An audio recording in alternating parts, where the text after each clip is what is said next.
Hello everyone, कहिलेकाहीँ हामीलाई फार्मेसीहरुमा यस्तो आइटम पनि राख्ने बाध्यता हुन्छ जुनमा कि केही पनि मार्जिन हुँदैन।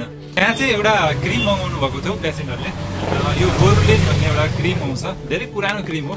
यसमा तपाईहरुलाई थाहा छ कि छैन कतिको मार्जिन छ भनेर। यसको एमआरपी चाहिँ 88 रुपैयाँ हो है।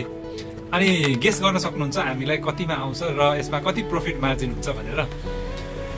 तपाईं विश्वास गर्नु हुँदैन होला। यो चाहिँ 84 रुपैयाँमा हामीलाई आएको हो। हामीले चाहिँ 88 रुपैयाँमा सेल गर्नुपर्छ। हेर्ने हो भने हामीलाई 5% मार्जिन मात्रै आएको छ। र अब सोच्नुस् यस्तो आइटमहरु कति छन् हाम्रो फार्मेसीहरुमा, यो मात्रै नभएर अनि 5% मात्रै मार्जिन यसमा दिएको छ।